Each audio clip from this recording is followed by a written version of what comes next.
Toda semana há um julgamento importante no Supremo Tribunal Federal, se não toda semana, todo mês, transmitido pela televisão.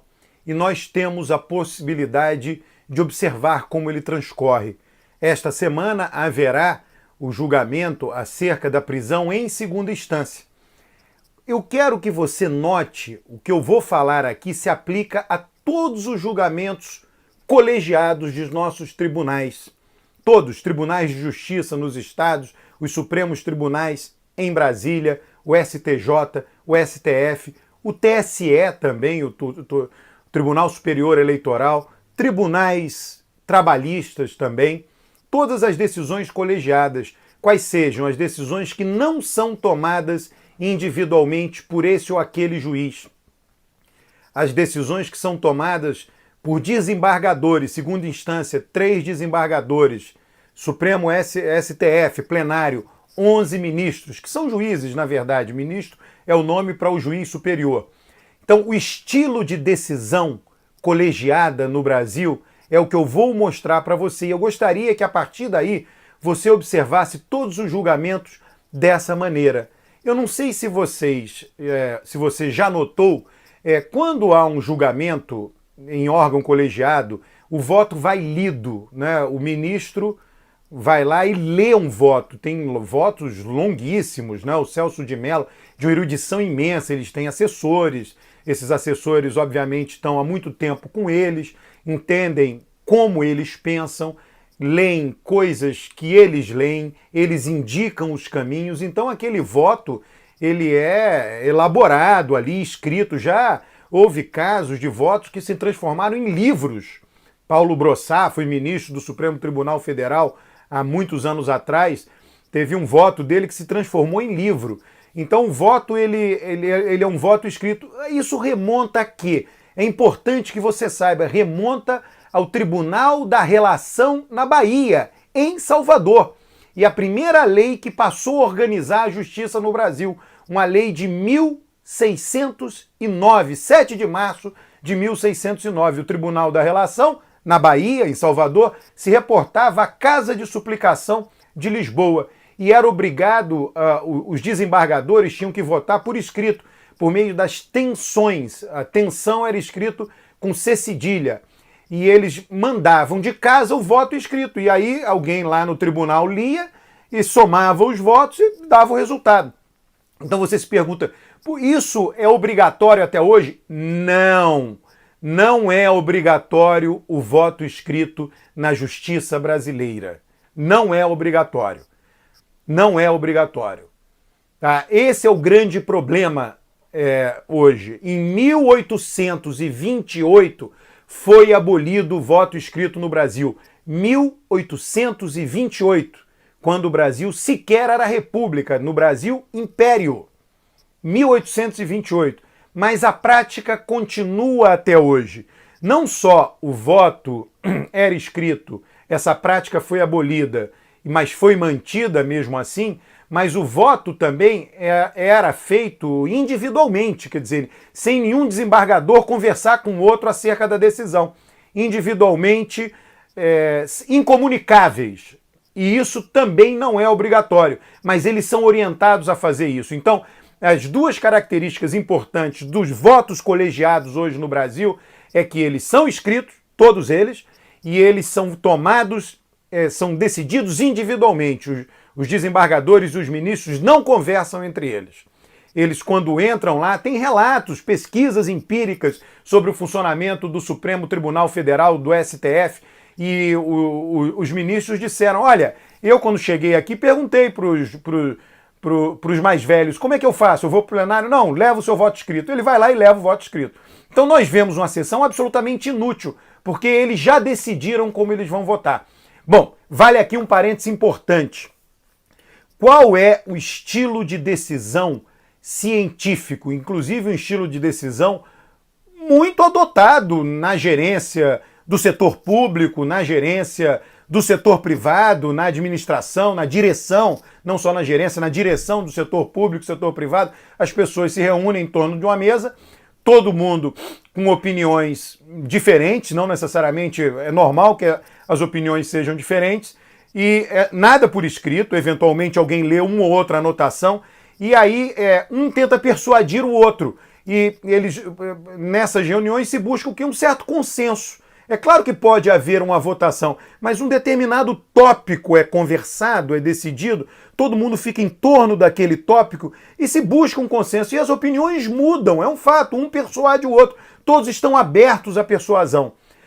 Quando você leva o voto escrito e esse voto não foi conversado com ninguém, foi tomado, essa decisão do voto foi tomada individualmente, não há essa possibilidade do debate, do consenso, em que pese o fato do debate estar previsto no regimento interno do Supremo Tribunal Federal. Mas não há efetivamente debate. Efetivamente, é claro que tem uns apartes, um discorda de outro, mas é excepcional que alguém mude de opinião. Uma vez escrito o voto, é excepcional. Eu me recordo com muita vivacidade, foi algo que mobilizou o país quando Lula foi julgado em segunda instância no TRF4, a transmissão daquele julgamento. Havia um jurista muito famoso vindo do Reino Unido que assistiu ali no plenário, né? Assistiu à votação ali da segunda instância de Lula no que diz respeito ao caso do triplex. E aí ele saiu e fez esse comentário. Ué, mas o que adianta o advogado ir lá falar? Porque todos os votos já estavam inscritos, o advogado não tem como persuadir ninguém, não tem argumentação nenhuma. Então no Supremo Tribunal o advogado sobe, vai lá para a tribuna, lá, fala alguma coisa, mas os votos já estão decididos. Aquela fala, aquilo é um grande teatro, é um grande mise-en-scène, absolutamente inútil para a tomada de decisão. É uma tomada de decisão que favorece o dissenso, favorece a não concordância, em vez de favorecer o consenso, em vez de favorecer a busca da persuasão mútua e a mudança de opiniões. Todos eles ali no STF são juristas, experientes, muito lidos, gente muito preparada. Por que o voto não poderia ser simplesmente oral? Leva-se alguns tópicos escritos e um está disposto a mudar de opinião em função dos argumentos do outro. Mas isso não acontece. Isso não acontece. E aí a legitimidade da decisão, nós leigos olhamos para aquilo e duvidamos. Mas que diabo é isso que está acontecendo? E ainda tem um agravante. Reparem em todas as votações, tá? Quando alguém faz uma petição a um tribunal colegiado, ou a um juiz, aquela petição tem um motivo, está lá escrito.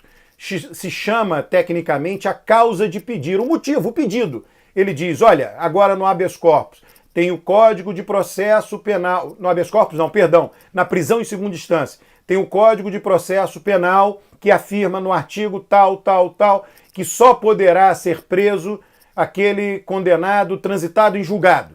Tá? Então está escrito lá. E na Constituição está escrito também uma determinada coisa. Então, quando é feita a petição, o advogado faz a petição, ele relaciona uma coisa com a outra. Eu gostaria que vocês, ministros, se pronunciassem acerca da constitucionalidade deste tópico aqui do Código de Processo Penal. E a constitucionalidade que eu gostaria que vocês se referissem é destes artigos aqui, ou deste artigo da Constituição. Esse é o motivo, está lá escrito. Isso está escrito na petição. Entre lá no tribunal, no STF, e veja essa petição. E aí está lá escrito o que os ministros teriam que fazer. Eles não fazem. Todos eles se referirem a este motivo da petição. Todos eles se referirem ao mesmo tópico. Cada um fala o que quer. Tá? Então vem o ministro Barroso, fala do combate à corrupção. A Rosa Weber faz um voto escrito completamente erudito, citando Deus e o mundo. Aí o outro, Gilmar Mendes, também fala de um outro aspecto da conjuntura. E cada um fala de uma cláusula da Constituição, de um artigo do Código de Processo Penal. Eles não se atêm à causa de pedir. Ele não se atém ao motivo da petição. Então, no final, há uma votação. Há um placar final. Há uma decisão.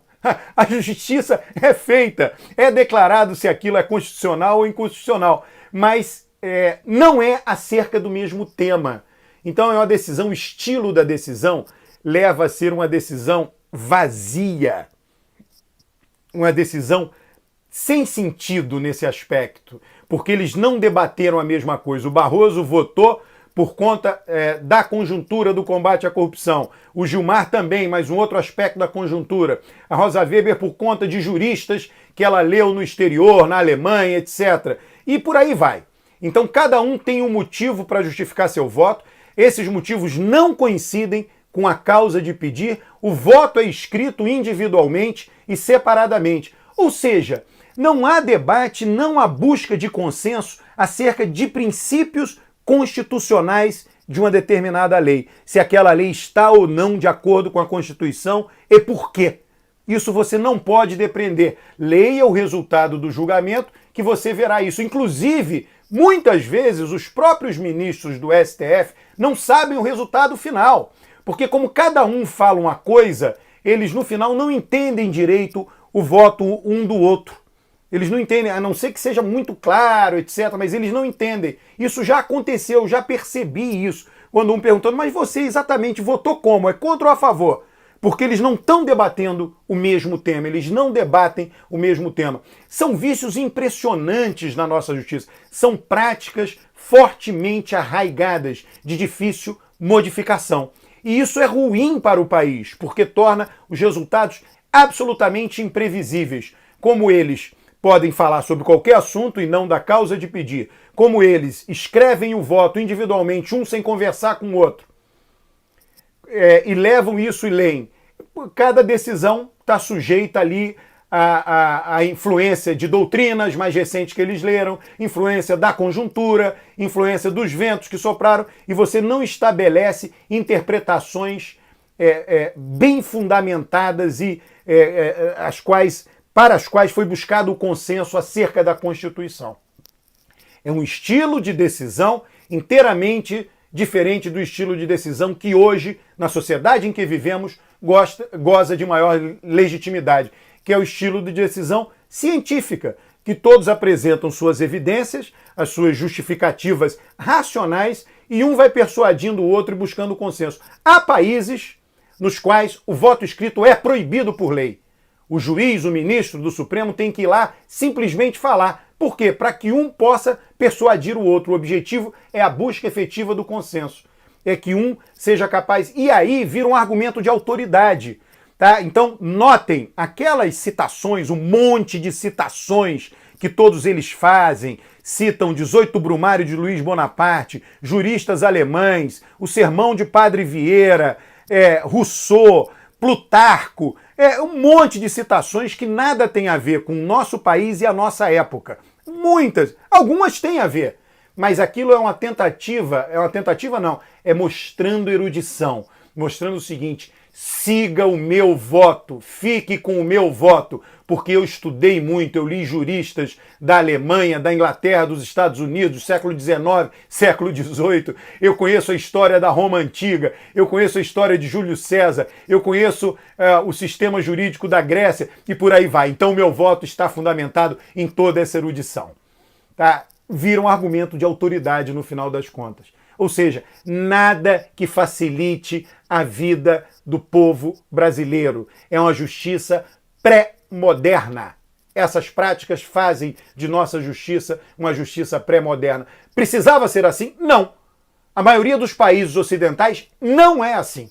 Eles reformaram seu sistema e tornaram seu sistema mais de acordo com o mundo moderno em que vivemos, mais legítimo, mais de acordo com o estilo de decisão que nós temos em nossas vidas. É um estilo... Qual é o argumento de autoridade? O argumento da família. Eu sou pai, eu mando. Então o filho tem que obedecer. Qual é o argumento consensual? A família senta em torno da mesa, numa refeição, num jantar, e começa a debater. E cada um argumenta. Vamos passar as férias aqui e acolá? Não, não dá, não tem dinheiro. E chega a um consenso.